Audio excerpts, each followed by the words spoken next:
Now, there is an activity in your textbook.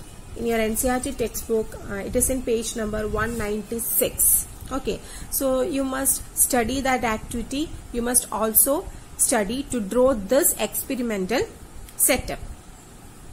So, what is the experiment? Let's discuss about the experiment. So, here a source of white light is placed. Okay, and from the source, light passes through a convex lens. Okay, this is one convex lens, right? And allow the light beam to pass through a transparent glass tank containing clear water. So this is the transparent glass tank containing clear water. Light coming from the lens are parallel rays. See, so where should be the source of light? Yes, the source of light is our object, and the object must be placed at the focus of the lens. Then only the refracted light will be parallel rays. So here the source of light is placed at the focus of the convex lens, and as a result the refracted light are parallel rays, and this parallel light beam is allowed to pass through a transparent glass tank containing water. It's a clear water.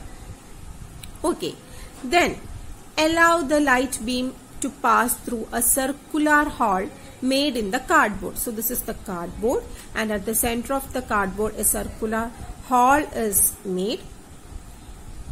Okay, and the light beam is allowed to pass through the circular hole. So what happens? Again the beam is allowed to pass through another lens, that too is a convex lens.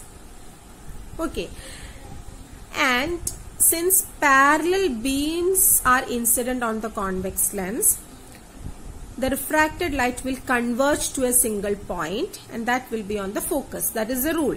When parallel beams are incident on the lens, the refracted light will pass through the focus of the lens. So all the refracted light will converge together at a common point on the screen. This is the screen placed. MN is the screen.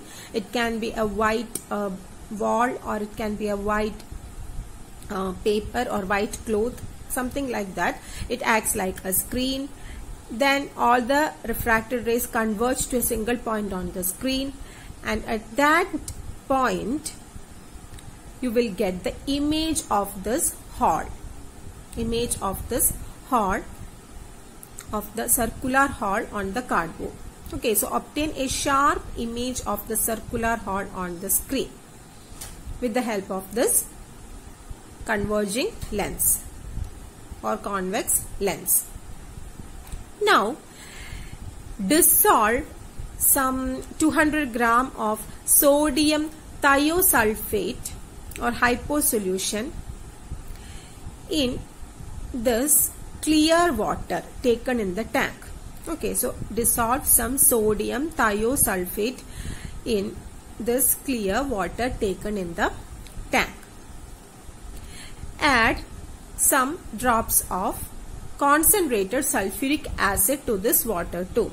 So what are the two things added here? Sodium thiosulfate and a few drops of concentrated sulfuric acid. So after some time we can see fine microscopic sulfur particles precipitate, okay, in the tank. As the sulfur particles begin to form, we can observe the blue light from the three sides of the glass tank. This is due to the scattering of short wavelength by the minute colloidal sulfur particles. Okay, and just observe the color of transmitted light from the fourth side of the glass tank. So this is the fourth side, because from other three sides blue color is scattered, but from this side just observe the color of the scattered light. So the color of the transmitted light facing the circular hole. So from this side the blue color will disappear. It is interesting to observe at first the orange red color and then the bright crimson red color on the screen. That means on the screen, at first orange red color is observed, then a bright crimson red color is observed on the screen after the colloidal solution is formed. So what could be the reason for this color change? So initially it was clear water, and when some sodium thiosulfate and concentrated sulfuric acid was added to this tank, precipitation occurs and the fine microscopic sulfur particles precipitates in 2 or 3 minutes in this tank, and these sulfur particles form our colloidal particles, and whenever colloidal particles are formed, scattering of light occurs, and also these colloidal particles are very small, so they will scatter the blue light, isn't it? So that's why 3 sides of the glass tank are observed in blue color, because these small colloidal particles will scatter colors of smaller wavelength, and that is our blue color. So the 3 sides, that means this side, and this side of the glass tank are observed in blue color.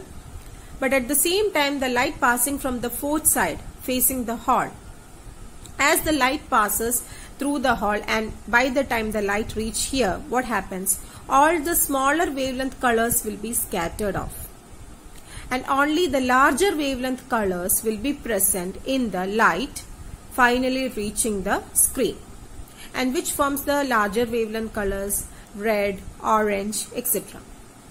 So that's why the final image obtained on the screen was observed at first in orange red color and then in bright crimson red color.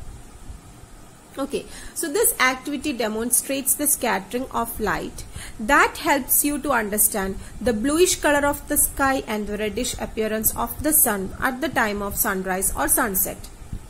Okay, so at the time of sunrise or sunset, what happens? See, during sunrise or sunset, sun is near the horizon, right? Sun is near the horizon. So what happens? When the sun is at horizon, the light rays from the sun need to travel large distance in order to reach our eyes. Okay, so as the light travels through the atmosphere, all the shorter wavelength colors such as blue, violet, indigo will be scattered by the small particles present in the atmosphere. Then only the larger wavelength colors will be present in the sunlight, and that light enters our eyes. So that light consists only the larger wavelength colors such as red, orange, etc. So we see the sun in reddish color. So this is the reason for the red color of the sun during sunrise and sunset, because light from the sun near the horizon passes through the thicker layers of air and larger distances.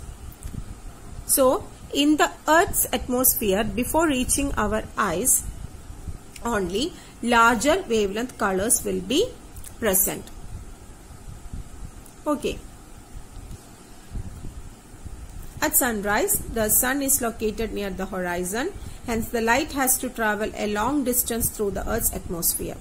At the time of sunrise or sunset, when white sunlight falls on the atmospheric particles, the blue color of the light scatters out in the atmosphere, while the red color light scatters less and reaches the eyes of the observer on the surface of the Earth.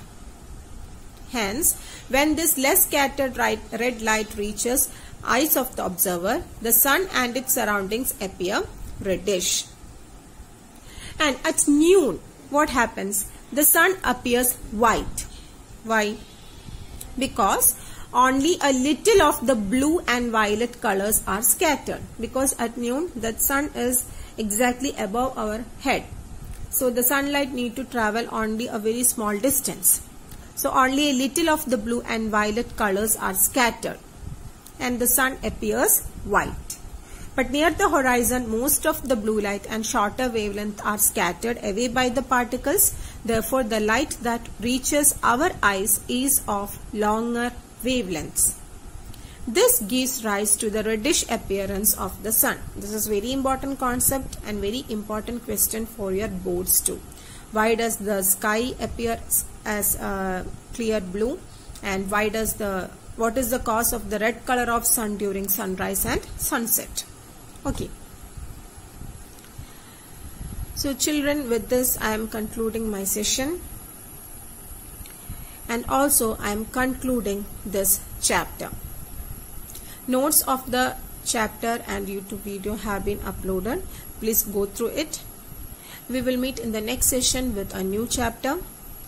Take care all of you. Stay home, stay safe, keep learning. Thank you.